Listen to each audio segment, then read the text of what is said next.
You are listening to Nerd Best Friends, a podcast that covers the nerdy conversations you're already having, or wish you could. It's the nerdiest thing you'll do this week.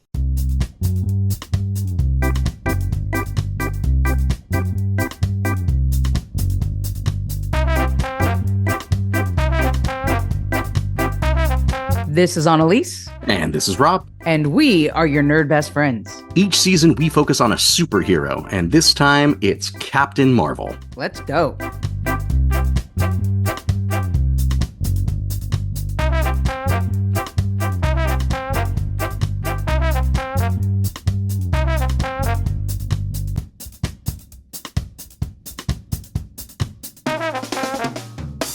All right, nerds, this is your official call to action. Grab your devices, hit that subscribe button, give us a rating, and share this episode with your fellow geeks. Let's grow this nerd community together. Every click helps us reach more of you out there. So what are you waiting for? Join the movement.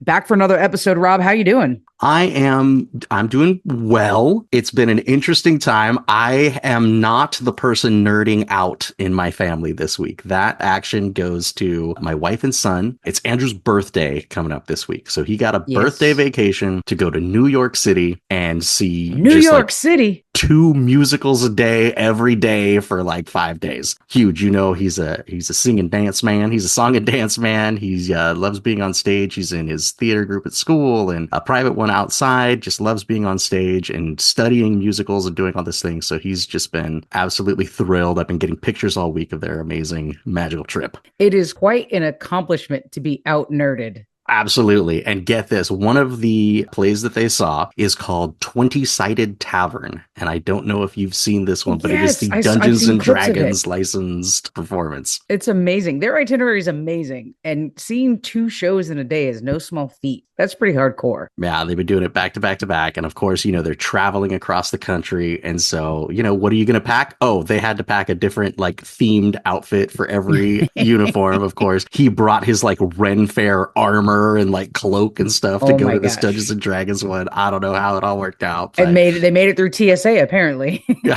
Well, he left the sword at home. He left the sword. Oh, good planning there, Andrew.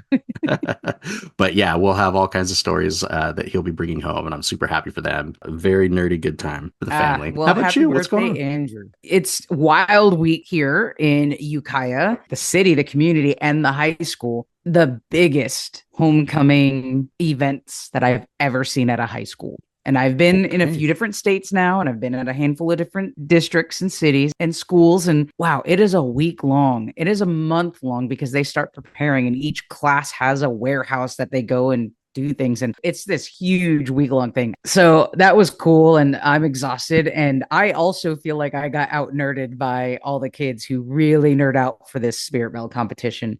And it was really fun to see our era of the 90s in high school was 30 years ago, and the sophomore class picked the 90s. So it was really funny to see their interpretation of what the 90s was about, right? And what were the other decades? Did it just go 90s, 80s, 70s, or did somebody be like, no, it's the 1920s? Like, what decades did they choose? So the seniors were the 80s, juniors were the 70s, and they did their skit was really good. It was based off of Scooby-Doo, and they had like typecast perfectly their characters that were traveling through time. And the seniors also did a travel through time deal where they used Marty McFly and Doc Brown in the DeLorean to go back through time. There's all these elements of the skits. It's a whole thing. It's wild. The sophomores did the 90s and the freshmen did the 50s. And I was told they were toggling between the 20s and the 50s and landed on the 50s. We had 50s, 70s, 80s, 90s. I got out nerded too, and I'm exhausted. And here we are.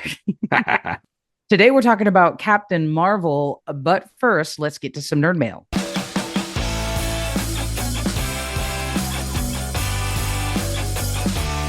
Nerd mail.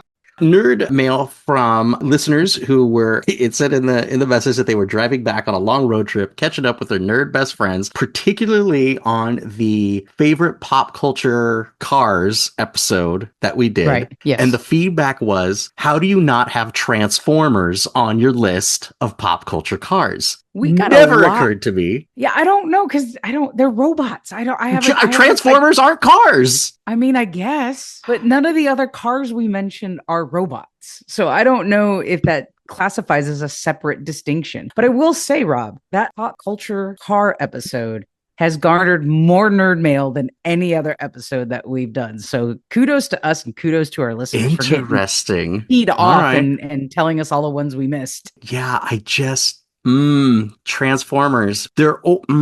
It's tough, right? Because Yes. like the Optimus Prime truck is definitely iconic.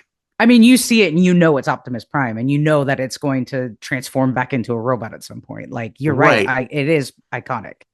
But in the lore, the Transformers only look like cars because they're trying to hide on Earth. When they were on Cybertron, they didn't look like Earth 1980s cars. Right.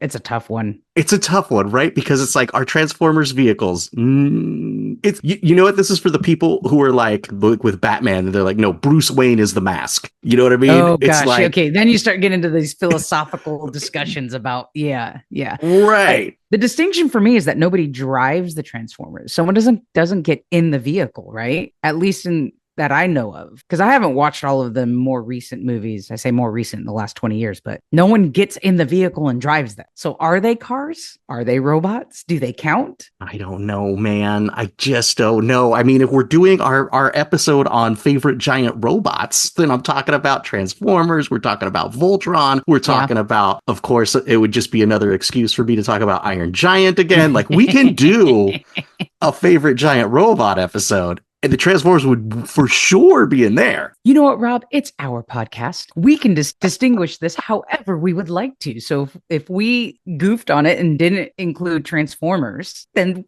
good for us. Yeah, get wrecked. Transformers aren't vehicles, they're robots. I mean, and they are vehicles and they are robots. And where do they fit in? I mean, they definitely belong in pop culture. Maybe it would be pop culture cartoon characters, like G.I. Joe, the Transformers. See, now in G.I. Joe, there were iconic vehicles. You had people the got into and drive. Absolutely. Yes. You had the big, the Hiss tank that Cobra drove around. You have the aircraft carrier that was like a real toy as big as a table that the rich kids had. There's vehicles in G.I. Joe. I'm going to do another call to action. What do you think, nerds? Transformers, do they count as pop culture cars or are they something else? I can't land on either side of that, other than my own distinction of someone gets into the vehicle and drives it. It is a vehicle. It's a car. All right, Annalise, what do you got for Nerd Mail this week? A few episodes ago, we also talked about Gatekeep, and you and I had a discussion about remakes versus reboots.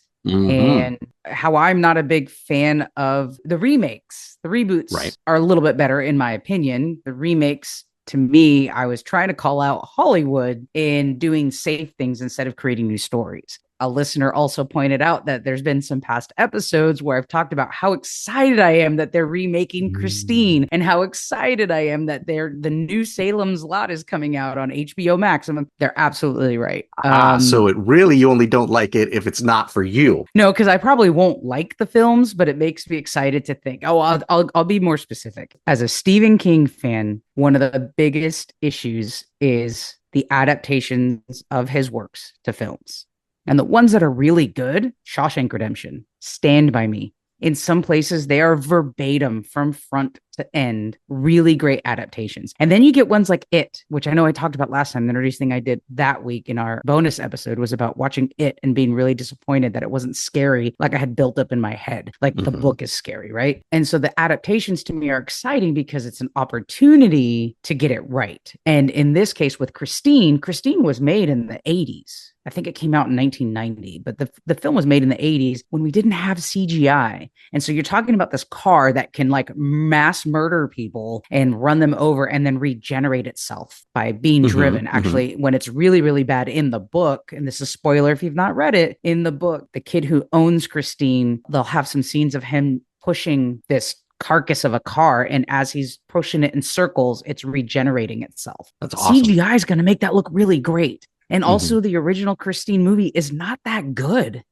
It's not that good. So I'm excited for a good one to come out. But yes, I do live in the middle of that world. That's just the Stephen King fan in me wanting these film adaptations to be better. Misery, phenomenal. They should never remake Misery, ever. It was a mistake to remake Carrie in the 90s because Sissy Spacek is Carrie to a T the way she's written in the book. I think it just depends on what it is. I got called out.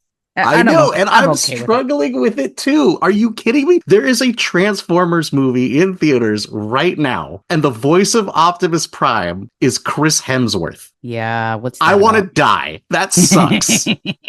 But if you're a kid and you want to go see that movie and you want to fall in love with Transformers, I guess that's fine.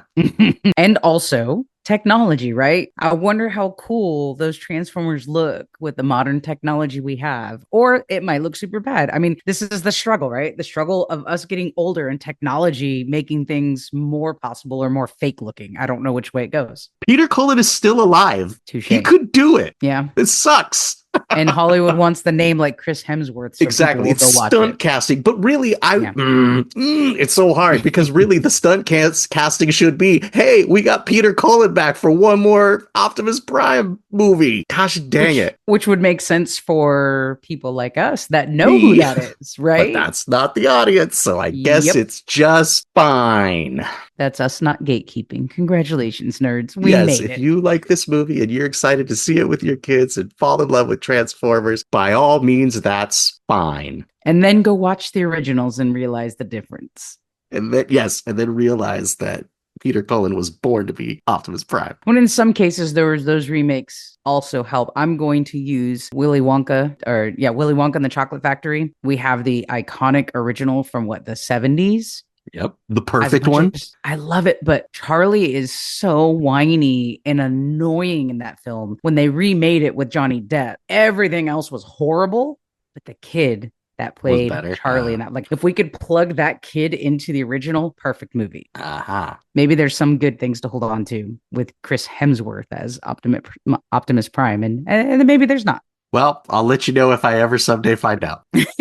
And thanks for that nerd mail. Make sure to reach out to us, podcast@nerdbestfriends.com. And now on to our segment, Talk Nerdy to Me. Rob, it is internet quiz time. Are you ready? I'm ready. I'm ready-ish. I'm ready-ish. Ready-ish if I'm gonna be able to stump you or not, or if I'm trying to. But I've got a few. The funny thing about this is I may not have the answers to these questions. I just know that they are questions. Well, mine came with multiple choice, so you get it a little bit easy. Oh, maybe I don't give you the multiple choice. See if you could answer it first. It's nerd quiz time, and I am going to ask Rob 5 questions about Spider-Man. Rob's going to ask me 5 questions about Buffy, and we'll see what happens. Are we contest? Are we contest? See who gets more? Of course. Okay. All right. I will start your first question on Spider-Man. 1. Which comic book issue did Spider-Man first appear in? Amazing Fantasy number 15. You are correct. You have one right. Great answer, Rob. What was Anya's original human name before she became the vengeance demon Anyanka? My goodness. When I do the battle of the Buffy fans on the Slaying It podcast, I'm going to lose because I don't remember. So Anyanka is her demon name. That turns into Anya when she loses her amulet in season 3. And before then, I can see the scene and the ogre dude that she was dating before she became the vengeance demon. Nope, I don't have it. What's the, or do I, you don't have multiple choice for me? You want me to make you multiple choice? Nah, just give me the answer. It says it's odd. That is correct. A-U-D. It's like AUD. Yes, odd. That's right. That's right. All right. 1 for Rob, 0 for me. I will go to your second question. 2. What was the name of the villain Peter Parker fought during his first battle as Spider-Man? Flip-a-dip. Is it? Oh gosh, it could be the Vulture. It could be Stiltman. It could be shoot. I don't remember this trivia. I'm going to say the Vulture. That's a good guess, but not the right answer. The right answer is Chameleon. Oh, both are green. Yeah. Although all fun fact, all Spider-Man villains in the beginning were green and yellow to contrast against his red and blue because printers at the time could only do so many colors and they wanted it to be, an opposite thing. Like they could only do the primary colors at the time, right? Something like that, yeah. All right. So 1 for you, 0 for me. Hit me with my second question. The trio of nerds who become Buffy's adversaries, collectively known as the trio. Can you name all 3 of them first and last names? Ooh, bonus points for last names, but let's see. Can you give me all 3? And then I've got the last names here. I don't know that I could do the last names, but it's Warren, Jonathan, and Andrew. Jonathan should have a last name because he's a reoccurring character long before he becomes part of the trio. Andrew, they might have given his last name in the final season when he's more the comedic relief. Oh, he has a brother. We know the brother's last name, but I'm not going to remember. Yeah, no, I don't think I'm going to be able to grab the last names. Well, you got it right, but for continuation, it is Warren Mears, Jonathan Livingston, and Andrew Wells. Well, we are tied 1-1. Here we go. Number 3 for you. 3. What job did Peter Parker take up to help support his Aunt May after graduating high school? Photographer for the Daily Bugle. You got it. That's a good one. It's nice and easy. 2 for Rob, 1 for me. Buffy the Vampire Slayer. What is the name of the substance that temporarily strips Buffy of her Slayer's power during her 18th birthday? That's a deep dive. I'm not going to be able to pull this one out. I can tell you everything about that episode. Giles has to administer it over the course of time to weaken her. She's questioning her abilities, whether she's losing them because she turns 18. She has to go up against this crazy demon who kidnaps her mother. Giles intervenes. It gets fired as the Watcher. I can tell you everything about it, but the name of that syringe, the stuff in that syringe. How can you tell me this? Okay. What is the name of that test? Ooh, let me think about that for a second. It is... Test. See, now what's happening here is what's happened to the first question is that I can see the scenes in my head because I've seen the show so many times, but I'm just not that kind of detail person with shows I like. They talk about it being a rare test because not many Slayers make it to their 18th birthday. Rough. Yeah. Reality. It's like a test of faith, no. All right, so I'm gonna make that the question because the first question after I looked up the answer is a bunch of bullshit. I mean, the first question after I looked up the answer is kind of convoluted, so it's not really a good question. It was a organic compound of muscle relaxants and adrenal suppressors, but I do like the question of what is the test called much better. Well, yeah, that's funny because that's exactly how they describe it in the show. Right, but I guess it didn't really have a name. It didn't have a name, no. Which is a better question. What was the name of the test in the episode Helpless where she lost her powers? Is the cruciamentum. Oh no, I wouldn't have remembered that at all. But yeah, that's a good word. I like it. The cruciamentum. I like it. I might have you do this before I go on the Slaying It podcast. All right. All right. Do we have a date for that yet? Not that I need the date, but are you booked? No, not yet. All right. So you have 2. I have 1. We are on question 4. 4. Which Spider-Man villain is also known as Flint Marko? Oh, is that Carnage? Or no, is that Tombstone? It's Carnage. Oh my God. Final answer? I guess. Sandman. You named out some good ones. Flint Marko is Sandman. I should have known that. He was even in a movie, for crying out loud. Oh, yeah, he was. All right, you were still winning 2-1. And I feel like that wasn't something I didn't know. That was a mistake I made. What is the name of the initiative that Riley Finn is a part of that studies supernatural beings? It's called the Initiative. I mean, they're working on Project 415, 315. I see the numbers on the door and it's changing back and forth between a 3 and a 4. Project 315, Project 415, where Adam comes from. But they're just called the Initiative, as far as I know. You're correct. Trick question. It was the Initiative. I just wanted to see you squirm. You jerk. We are now tied because of that question. Here comes the tiebreaker. We are now tied and we are now enemies. You know what they say, keep your friends close and your enemies closer. That's why you're my best friend. This is the tiebreaker question number 5. 5. Who was revealed to be the second person to take up the mantle of the Green Goblin? I don't remember if it was Harry Osborn became the Green Goblin or the Hobgoblin. Harry Osborn. Final answer? No.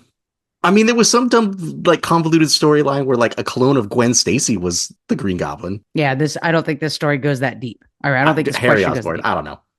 That is the right answer. Good Oh, job. thank God. Harry Osborn is the correct answer. All right. I have to get this one right in order to stay tied with you. Are you choosing from a list and trying to choose the hardest one now? Yes. You jerk. I only asked for 5. That's all right. Choose one. It's fine. I got you. In season 5, what is the name of the mystical artifact that Ben uses to transform into glory and vice versa?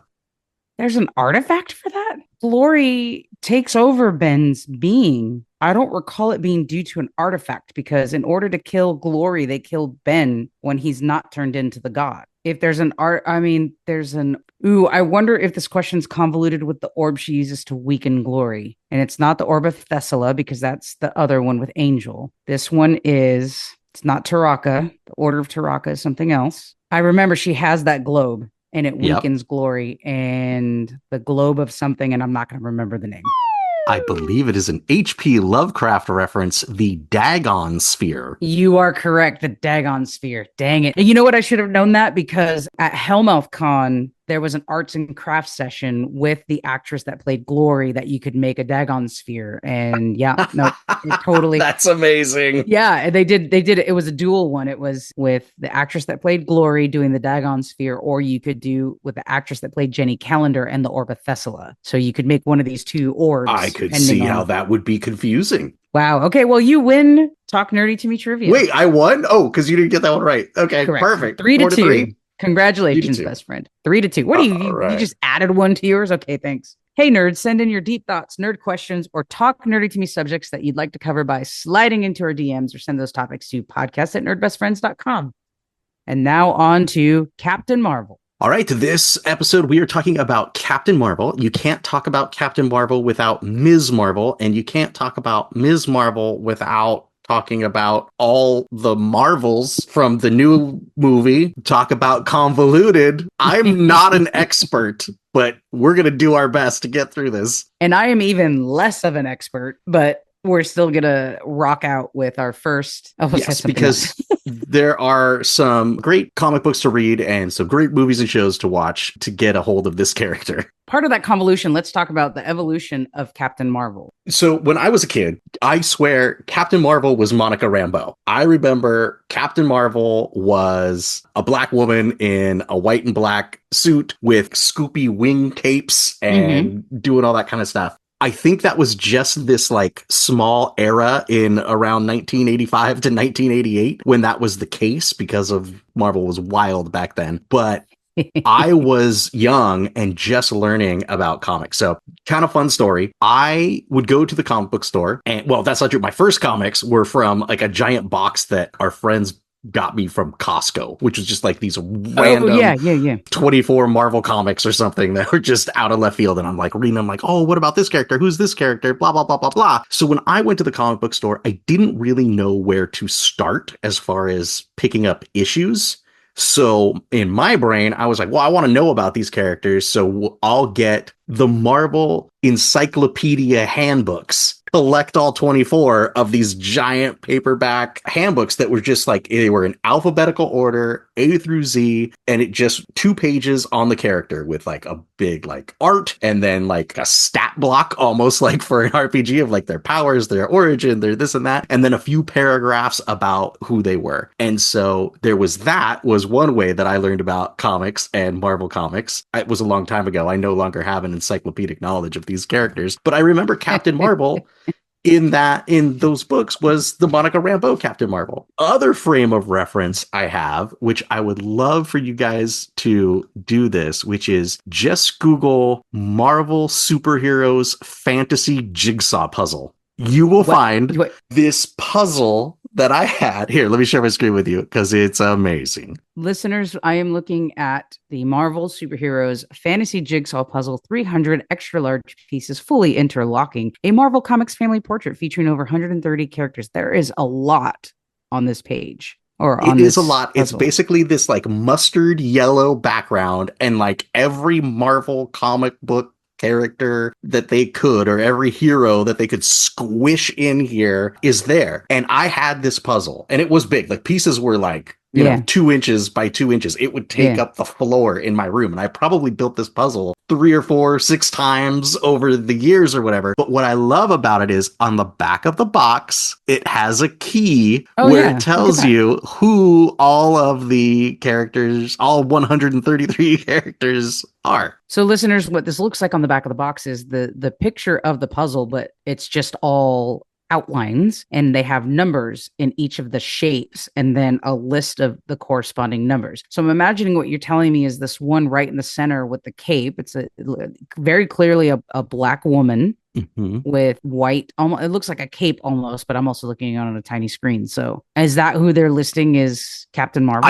So I think that's Captain Marvel. That was who Captain Marvel was, right? Wow. That was the Monica Rambeau character. Anyway, so that's how I knew Captain Marvel. But as we went on, there was Ms. Marvel, who was a different character. This was the Carol Danvers character. And of course, the Ms. Marvel character caught my eye because I was a teenage boy and Ms. Marvel was a very buxom blonde woman in a bathing suit with a big red sash. That's how they got you. That's how they got you.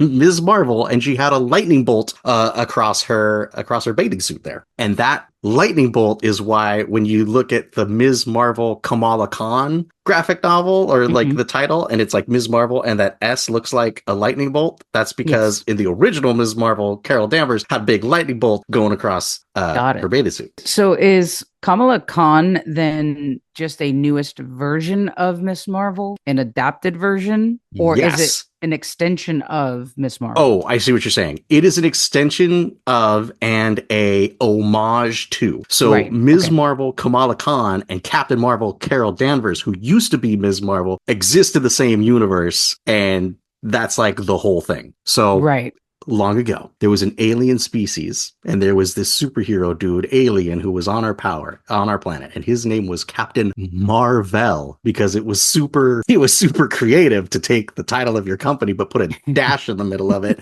and name a character that. Spider-Man, Mar-Vel. Vel was this alien superhero. He died. And when he died, he transferred his powers to a military person named Carol Danvers. You can see that in the movie. You also know that is the origin story of Hal Jordan, the Green Lantern. But everything, there's only so many origin stories to go around. Only so many insects that can bite you. Only so many goops that can curse you. Yes. Yep. Only so many ways you can get your alien powers. And she got these powers. She can fly. She's super strong. She shoots energy beams out of her fists. And she was Ms. Marvel. And she was a member of the Avengers and all of this kind of cool stuff. And one of the things after decades and decades had gone by with Ms. Marvel is they were trying to bring this character forward, and they were trying to tell more interesting stories about this person. They're like, hey, well, you know, Carol Danvers is supposed to be, well, first what they did was they made her a drunk, and she was just like this like drunk party girl, and she was always kind of a problem for the Avengers because she was all like depressed and stuff. But then they're like, well, let's turn a corner on this character again. Like, what can we do that's a little more interesting with our female superheroes? And like, oh, well, in the origin, wasn't she in the military? And they're like, oh yeah, maybe she could be a badass female Captain America type person. And so Captain America like shows up and is like, hey, Carol, you got to get your life together. You need to like do all this and make a change. And so she changed her name from Ms. Marvel, which was in the 70s. Like, this is going to be Ms. Marvel. We got to put the Ms. right front and center because go female heroes. Right. That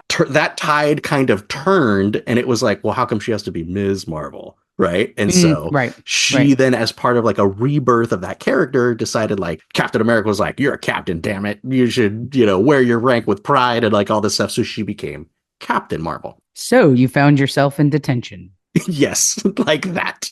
Flash forward decades after that, you've got the idea of this Kamala Khan character who is going to become this superhero again as part of this Marvel Now initiative and wanting to highlight characters of different ages, races, power sets, cultures, all this kind of stuff. In the New York that Kamala Khan is growing up in, there are the Avengers, and her favorite Avenger is Captain Marvel. Right. She loves Captain Marvel. She's got Captain Marvel posters up in her room. She's like a big Captain Marvel fan. And then she gets powers because she's actually an Inhuman, and there was a thing where the moon and the radiation and whatever. She gets powers, and she's like, I want to be a superhero just like my favorite bestie, Captain Marvel. But Captain Marvel's already taken. She used to be called Ms. Marvel, so I'm going to go with Ms. Marvel. She can't wear like the bathing suit and the sash around her waist, but she does come up with like, and there's like awesome reasons. It's very cute, like in the show, if you watch it and stuff, which was the same as the comic book, where she has her much more like conservative and covering uniform, but she's got the sash around her waist because that's like another, and the lightning bolt, because that's her tribute to Ms. Marvel, now Captain Marvel. Well, this is something I do like about this series is that it, unlike most other origin stories, it acknowledges that superheroes exist, right? In Spider-Man, the origin story of Spider-Man is he gets bit by the spider, radioactive spider, and he becomes it like he has to figure out what he is. You know, you get Superman. I know that's DC and not Marvel, but you get Superman who crashes to Earth, and it's not like there's others like him that exist with special powers. He's got to figure out his identity as a superhero. Same with Batman. In their origin stories, at least, the Avengers don't exist. Other superheroes don't exist. But Ms. Marvel with Kamala Khan, it's right there. And she has a female superhero with which she looks up to. And then when she's given that radioactive powers, she uses that to identify herself as Ms. Marvel. It's very unique. And I don't know if that's unique just because, I mean, look at the original origin story that you just described is that, you know, Mar-Vel was a male alien who bestowed his powers to a female. That's also acknowledging in that origin story that superheroes exist. And I think that's an interesting way to start a female superhero from. I think it is a way of telling stories that became common during this kind of shift in the 2010s that Marvel was trying to do. Think about Miles Morales, same thing, right? I'm a tribute superhero. I see, like, who's the superhero in my neighborhood? It's my friendly neighborhood Spider-Man. I now have these spider powers. I'm a Spider-Man too. It's also one of those things where, or one of those situations where you talk about acknowledging the existence of superheroes. There are so many superheroes in the Marvel universe in New York City. It's ridiculous. And it would be kind of silly to ignore it, which is, I think, one of the biggest problems that Marvel still, I think, has to solve is the X-Men and the Avengers. The X-Men tell their best stories as like allegories for racism in the 60s or sexism or, you know, modern different groups that are acted against. Like that's where the X-Men are at their best. That is difficult to do. It's difficult to be like, oh, there's all these mutants and they have these crazy powers and we're afraid of these powers and they're different, so we're, you know, mean to them. If you live in a world where the Avengers are saving the world on a daily basis and they're like the greatest superheroes in the world and everybody loves them. I know we're focusing on Captain Marvel, so this doesn't quite fit in, but in that universe, where do we fit Black Widow in that idea? Because I don't actually know much about Black Widow's origin story. I didn't read comic books about her. I just know her through, you know, Scarlett Johansson playing Black Widow and loving it. But her origin story, is it the same where superheroes exist, or like it comes from Russia? Like what is that? Sure, but she's not a superhero, right? She's a super spy. Good point. Yeah. She's a Russian spy who defected to America, and she was such a cool, good spy that she became on hero teams. But she doesn't have any superpowers except being a super awesome badass, like the greatest spy in the world, and was a Russian defector. So that's where she's different than Ms. Marvel or even Wonder Woman. And Wonder Woman doesn't have superpowers either, right? It's just where she's from, almost like an alien. I would say Wonder Woman has some pretty superpowers. I mean, she's a descendant of the gods, right? So she's got powers. That's true, but she wasn't bestowed powers. Oh, I guess she would be. She was made out of clay and given powers. You're right. There we go. Okay. Cut that part out. Yeah. No, I don't mind being reminded about that. We hang a lampshade all the time on you being more knowledgeable in the comic world than me. I'm okay with that.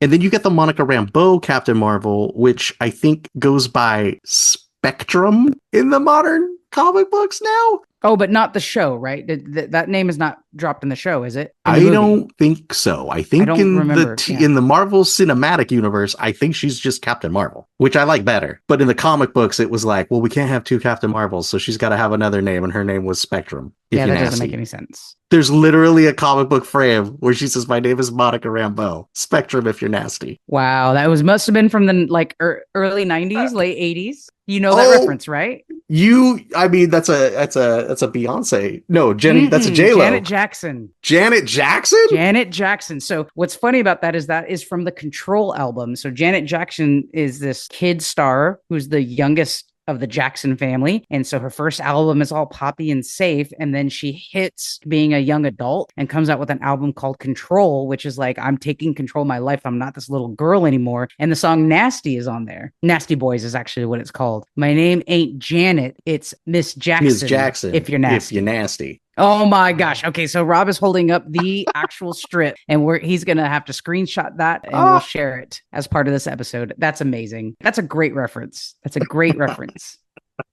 Although I also don't like the name Spectrum. No, she's got the whole Captain Marvel uniform, like the star on the front and everything. I don't know. Whatever. Comics are comics. But I don't. So this all started with, I know Captain Marvel is Monica Rambeau. I don't know anything about that character. I never read a single comic book with Monica Rambeau or Spectrum in it until like that one in the 20 teens or whatever by accident. Yeah. It wasn't good. But I know her from the movies and the show. And I think she's totally great in the Marvel Cinematic Universe. I think she was great showing up as the best friend in the Captain Marvel movie. I thought she was awesome as like leading the charge in the WandaVision show. And then in the Marvels movie, she's absolutely fantastic. It's a great character. And I think it's one of those rare times where the best portrayal of this character is the movie version of the character. Yeah, it was well written. It was well cast. Perfect balance of comedic timing as well as that shift into being a superhero. I thought they did a really good job with it. And I haven't read any comics with this character, Spectrum, if you're nasty, but definitely really appreciated End of WandaVision and where they were heading towards with this character at the end of that series.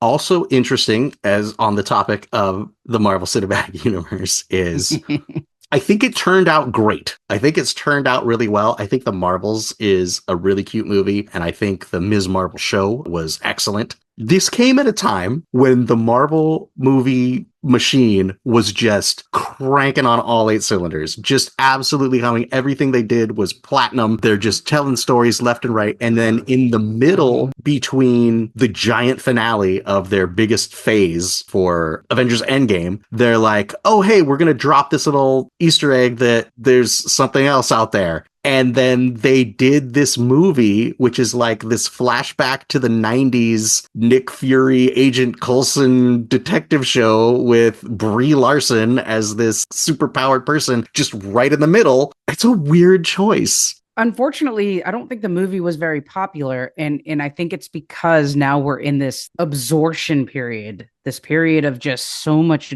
goop out there from Marvel Universe all at once. It's on the app. It's in streaming. It's movies in the theater. It's too much. It's muddled and convoluted. And I think the Marvels movie got buried in the lack of cohesiveness they had for those first couple of, what do they call them? Not the phases. Phases. Thank you. The first handful of phases were so planned out that now there's just so much. I think people are burnt out by it. I think it kind of, well, this happened during that, right? This happened during that. And I'm wondering if they kind of like, they built it so much. This is what I'm wondering. Like they built it so much. They're like, hey, we've made this cosmic level threat so big. We need a big hero. Like we can't have Captain America throwing a shield against a fleet of spaceships and stuff like this. How are we going to make this bigger and crazier? And they're like, well, what's like a cosmic level, crazy, awesome superhero we have? And they were like, let's make it Captain Marvel. And that movie's fine. And I think it does a great job of telling a good Captain Marvel story and taking the best of the Captain Marvel comic books and putting it out there. It's just one of those things where I feel like the execution of that movie was flawed in the sense that there were no flaws. There's no, Carol Danvers never makes a mistake. Carol Danvers is always perfect. She's the prettiest, funniest, smartest, best pilot, best fighter in every single scene. Always does the right thing. Like there's no like humanity. There's no like flaws in that character. And then we have to make her go away for 30 years because she's too powerful. But then we'll bring her back at the end to be really powerful right again. At the right moment. It's just an interesting choice on how they did it.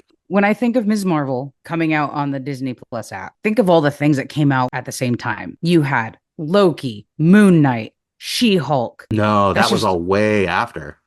Right. But I mean, I'm talking about in totality, not that they all came before, right? All of these things were coming out all at like, here's this, here's this, here's this, here's this, here's this. So they were sequential, but also there was no break. If you think about those early phases, there might have been 6 months, 8 months to a year before the next film came out. And that gave people time to absorb and read the comic books and take in the character and guess, who's next? And so when they dropped those little end scenes at the end of the credits that hinted that Venom was coming or hinted that this person was coming, it was like, and building that suspense, right? And they're not doing that now. And they didn't do that around Miss Marvel and the Marvels, right? It just WandaVision, and then it led into this, and then it led into this. And it's just like been shoved down our throat so much that there's no time to absorb and get excited about it. It's a missed mark for what is typically a lack of representation from female superheroes. I think they missed the mark by not really just weighing that down and slowing that up to make a good point about it and make a good movie about it. Now, that being said, the Ms. Marvel show and the movie The Marvels wouldn't exist without that first Captain Marvel movie, so it was definitely worth it. And it's not terrible. It's still good. It's just, I see what you're doing here. You're trying a little too hard. But it led to, I think, great things. I'm not saying this shouldn't have happened. It's overwhelming if you are someone who doesn't read the comic to know which one to focus my eye on. Because then what ends up happening is you get the other half, you get the grumpy half that say, oh, they're just doing this Ms. Marvel for inclusion and diversity. Oh, they're just doing Spectrum or new Captain Marvel for diversity. And so that gets lost when it's so saturated and not enough breathing room. I think they're great. I also think that Wonder Woman movie with Gal Gadot is great because of the representation. Doesn't mean that they're actually great movies, but in this case, Ms. Marvel, the series is phenomenal. It's really fantastic. And I think it just got lost, unfortunately, in the saturation. I'm glad they're making them. I'm so impressed because people who can't see us on this call don't understand the hell this fly is putting you through. Like, I'm just watching you completing thoughts and sentences with this fly literally bombarding you, and it's huge. Like, I just saw it again. Yeah, it's this giant everywhere. Fly that is stuck in my nerd room and for some reason just really likes, I don't know, maybe it likes to smell my breath or something because it's like flying around my head and landing on the microphone. And it's like a huge old fly that's like, the mic is probably going to pick it up at some point. I hope it does, because it's ridiculous. It looks like a monster because it's between your face and the camera. Taking all of that aside, what do you see? Are there some themes? Are there some ideas that come from these newer films and this growth? I think from the beginning, there's this idea of empowerment. I mean, even from that first origin that we talked about in the 70s, as far as like, well, I got the alien Mar-Vel powers. I'm going to be Ms. Marvel because I'm a female superhero. You didn't see that coming, nerds. And then continuing that on to be like, hey, we're going to really take this character seriously now in the Marvel universe. We're going to make her Captain Marvel because that's where, she belongs, on the same level as like a Captain America kind of character. And then same thing with the Monica Rambeau character, where you have a black female superhero with powers. And not only that, but like they build her humanity and her skills and inclusion as like a freaking astronaut during the build up to that. And then we have the Kamala Khan Ms. Marvel, which is for the very first time we have a teenager, we have a female, we have a Muslim, we have a brown person. Like, this is empowering groups from its very beginning, empowering groups that were not represented in comics and superheroes up to that point. So let me ask you a real question, because we talk sometimes about female empowerment, the whole deal about Buffy, right? One of the things that made her so poignant for me as a 18 to 24 demographic, or whatever that is. At the time it was live on the air, it was so uncommon to see a female empowered character, so on and so forth. You mentioned that your first memory of Captain Marvel was this comic in which she was your typical big, busted, scantily clad. That's been one of the tropes, I guess you will, that comic books always treated females in this manner. Did you see, or would you think that to have been female empowerment at the time, or would that have been an 80s or 90s version of, I don't know, pandering? Yes. Right. The only way to I think there was a pendulum swing there where, like, in the late 70s, when the character was created, the idea was, oh, we'll do this kind of empowerment idea and have this powerful superhero that's female. And then that pendulum swung the other way in like the 90s, early 2000s, which it was just, like, how can we make the hottest, buxomiest, scantily cladiest cover so that people will pick up this comic book? I mean, was it that way because Marvel needed to get the attention of males in order to make this superhero popular, or it just was the theme of the time? Like, that's where I really struggle with Miss Marvel, because its origin story starts from a man giving his powers to a woman. Its origin story starts at a time where females were represented visually just one specific, almost misogynist way, so that boys or men or teenagers would read it. And then we go to now where that's not the case. That's what's so interesting about Kamala Khan, is that her origin story is about a culture that doesn't really have girls or women in tight clothing and things that capture attention to their bodies. So I struggle with the empowerment issue here, because it's almost like it doesn't exist now because of the times we are in. I can't help but feel that maybe that was sort of a course correction for the character. Sure. To look at, like, oh, what would be the opposite of that? Because when you hear Ms. Marvel, it's a punchline. It's a blonde in a bathing suit, like, with powers. Like, what is the point of this character? I feel like this is kind of a course correction, or maybe even like somewhat of an apology for those 20 years, right? It is empowering. It is women doing the things that superheroes typically did, even if they are, what do we call it? The Mary Sue? Is that what the trope is called, when they're always in the right place at the right time? Right. Even if it's in a Mary Sue format. I mean, Captain America for a lot is he shows up at the right time, right? Yeah. Superman shows up at the right time. So that trope exists, and it's nice to see it happen with a female character, that she can come in. I mean, look at Endgame. And I don't know if we use the word spoilers here, but Endgame ends totally differently if Captain Marvel doesn't show up at the right place at the right time with the right thing and the right people. And it's empowering as a woman to see that. So I definitely appreciate that they're making that course correction. And I think there's I chose empowerment because in all of these cases, it was, well, maybe not so much of the Kamala Khan, but it's like a successful female person living in the world, and then they are empowered. They are like, they all have their kind of their struggles, or the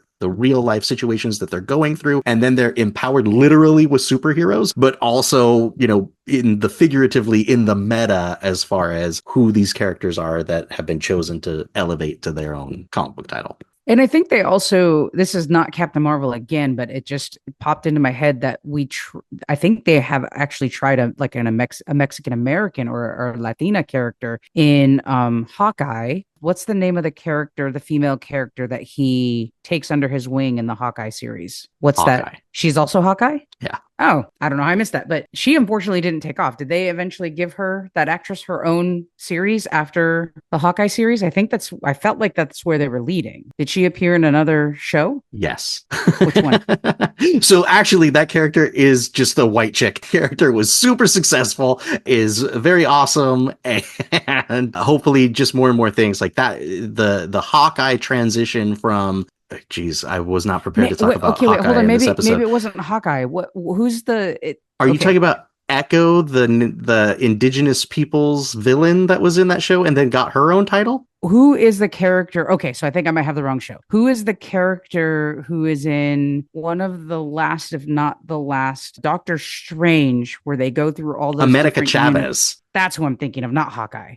That's another example of the best version of that character is in that movie. I tried to read America Chavez comic books in preparation for that movie. They're terrible. You would think that a Puerto Rican superhero named America Chavez in 2020 whatever would be like a really cool idea and comic book. No, it's all about tight booty shorts and cheesecake, and just it's rough. I couldn't even finish it.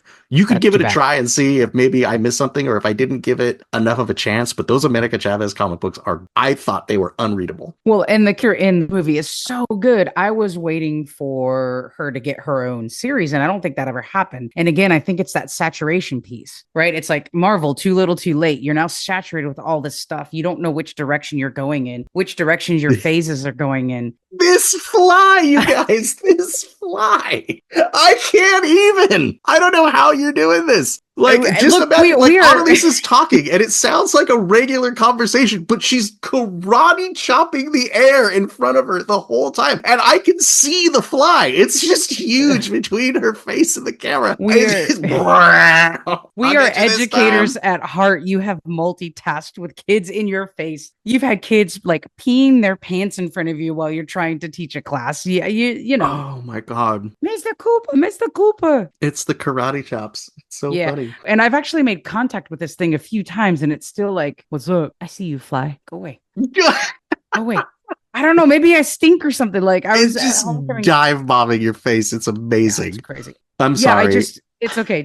It's just unfortunate that we finally maybe get some black and brown characters and black and brown female characters. And I think they're just getting lost in the saturation. So I hope Marvel will continue to kind of throw things out there. As much as I don't like the saturation, I do think these characters are important for in terms of empowerment, in terms of storytelling. It's about damn time. I think we're definitely on a break right now from the Marvel movies like you talked about. Yes. I mean, we went from like there was the one that came out during the winter holidays, and then there would be the summer blockbuster one, and then we went to like 4 a year, and it was just wild. And now I think we're like, let's take a break. Let's take stock. Let's see what we're doing here. And I would love for that America Chavez character to come back in the movies. I thought that was fantastic. I thought she was super cool in the movies. I think that movie is one of my favorite Marvel movies because it's basically a Dungeons and Dragons movie. More to come, I hope.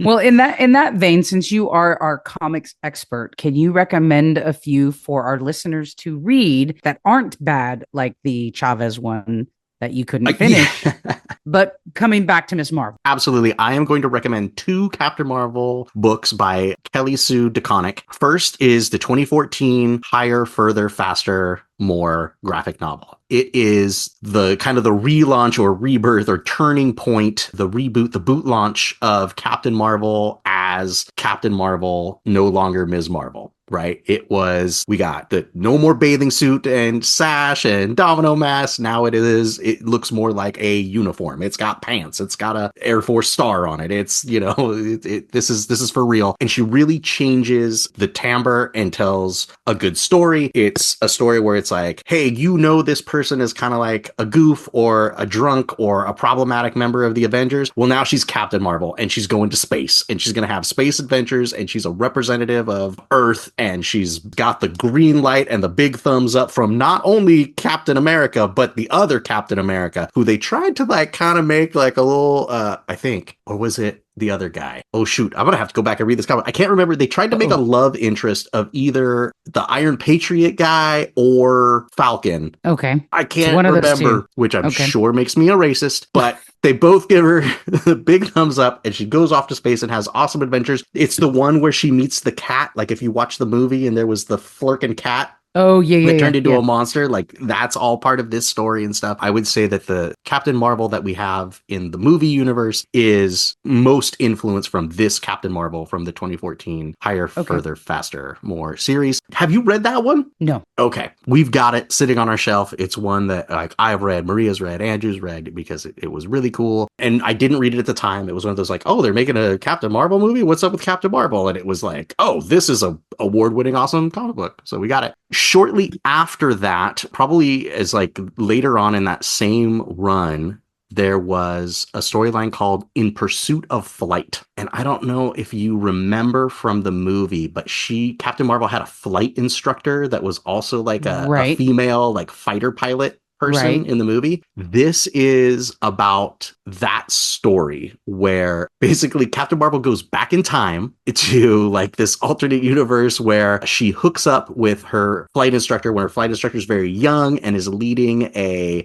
flight group. I don't know my military terms, but a flight group of like female fighter pilots. A squadron. That's the word. Thank you. There she has a squadron of female fighter pilots, and they're like in a storm, and they get alternate universified, and they're on an island, and there's like aliens and dinosaurs, but they got fighter planes and Captain Marvel. It's awesome.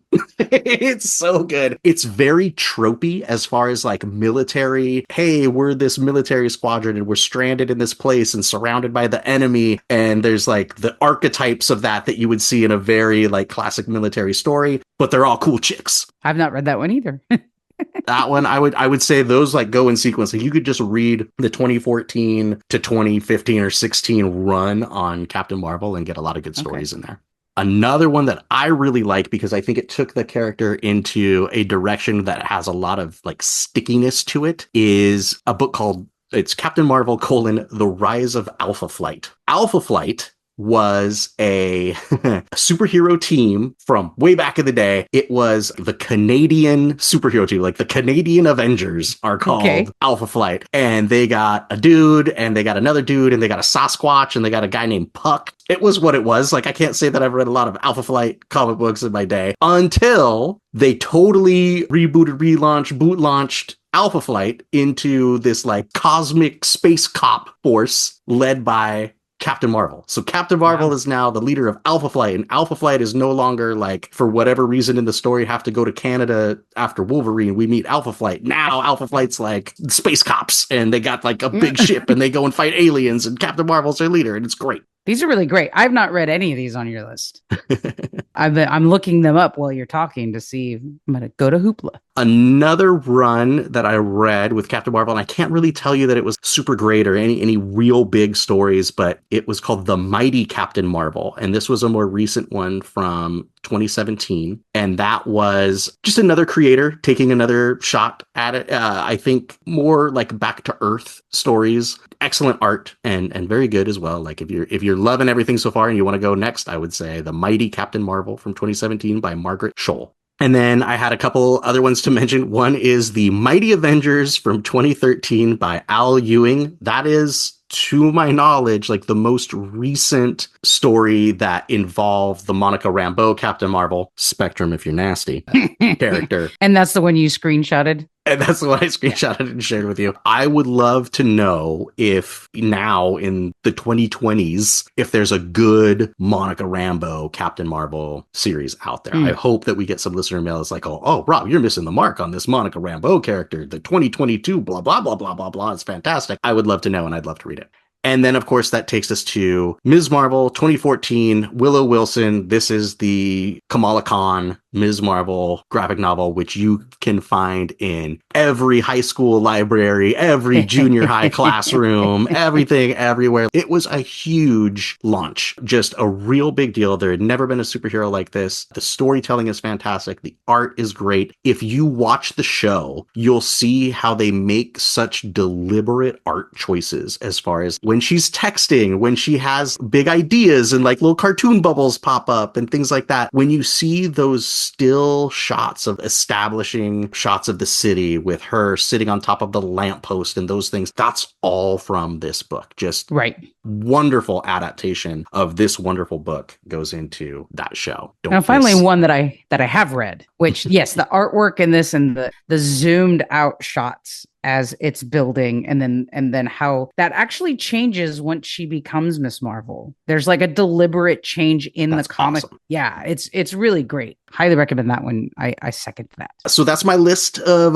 recommended reading. And again, I would love to know if there's like a real good Monica Rambeau vehicle that I'm missing out on. Or any Captain Marvel thing that you think we missed out on. Listeners and nerds of Captain Marvel, write to us, podcast@nerdbestfriends.com. Go to our social medias and send us a message there, or text us if you have our numbers. If you contact me on social media, and whoever you are, I'll give you Annalise's number. No, you won't. No, I won't. We'll have our Nerd Best Friends line before you know it.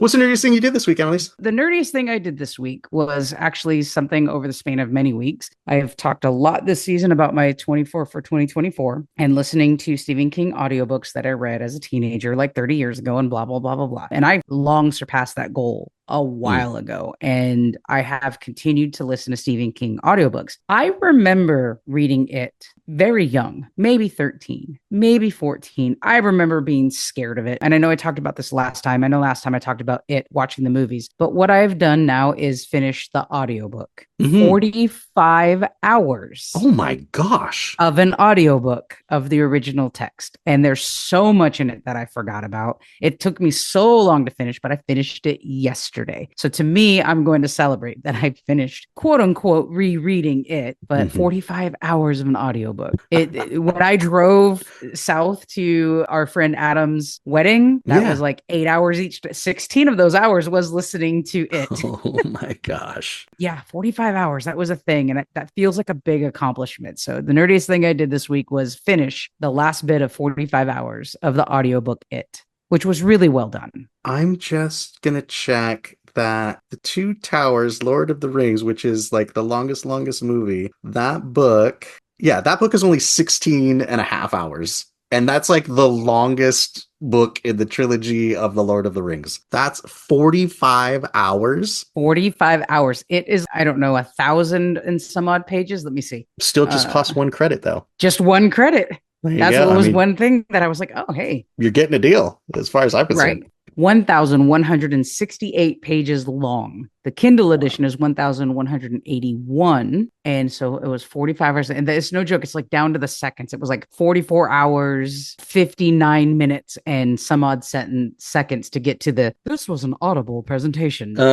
Sense of relief. But to me, that was my biggest nerdy accomplishment this week, was finishing that audiobook of It. And how about you, Rob? What was the nerdiest thing you did this week? Fall has fallen around here, and even though it has been pretty warm and sunny in other places of California, over here on the coast, and of course it's hard to complain, but it has been foggy. It has been so foggy for like 2 weeks now. I haven't like, I'll see the sun because if I drive to like the other part of town over the hill, the sun is out, but where I live, it is just dense fog. Like you can see it moving across the windows, foggy. It's like Barovia up in here for the last 2 weeks.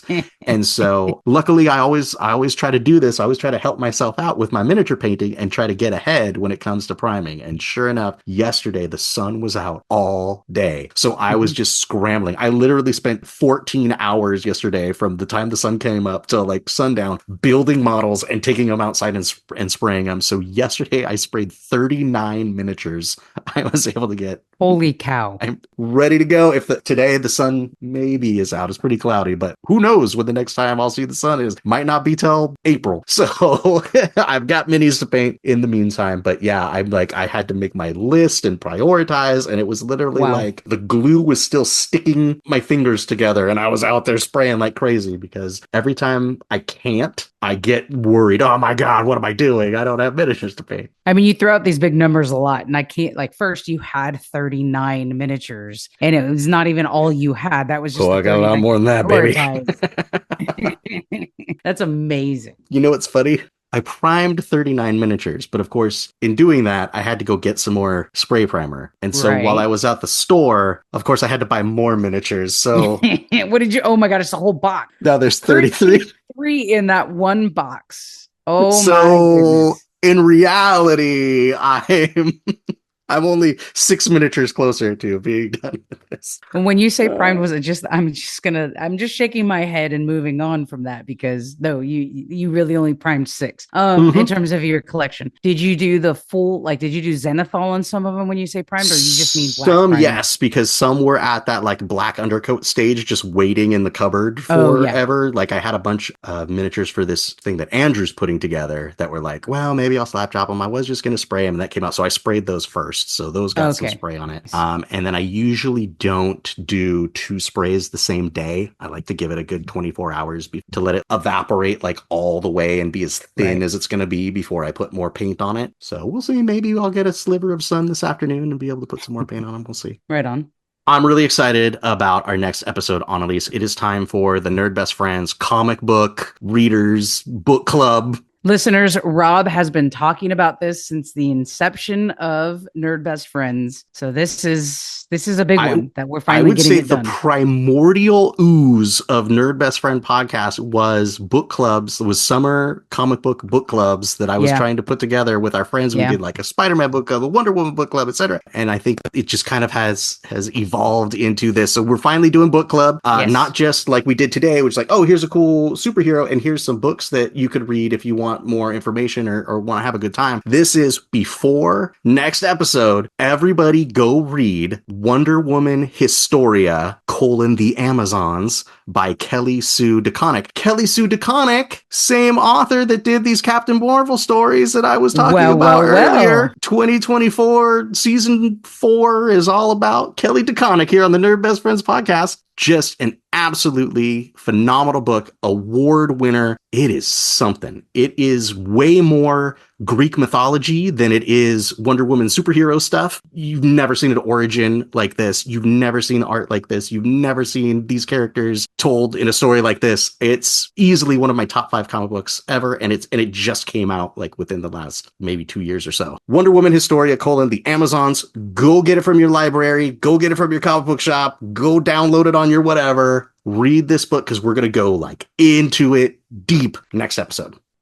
Reminder on our call to action, which is hit that subscribe or follow button on your device and spread the word with a 5-star review. Record scratch. Let's be real. We need these 5-star reviews on whatever podcast catcher that you're looking for. I think it all kind of funnels back to Apple in the end, but it's a big deal and it takes no time. It takes very little effort from you to go in there and give a 5-star review, but it is everything as far as our discoverability, as far as getting in front of more eyeballs and in front of more earballs because it's audio. We need those 5-star reviews and those likes and all of that stuff so that so that the podcast gets in front of more people. We're trying to grow. We're trying to have more better content, and we will have more better content if we have new ideas and diverse topics, and that will come from listenership. So do it now. 5-star review on your podcatcher. Email us at podcast@nerdbestfriends.com, and we are at nerdbestfriends on all your social media. And don't forget to subscribe to our Patreon for bonus episodes every other Wednesday. We're going to talk more about Miss Marvel in our bonus episode next week. And in the meantime, you have 2 weeks to go read Wonder Woman Historia: the Amazons. All right, let's go make some subscriber content, Analese. It's happening. Thanks for listening, everybody.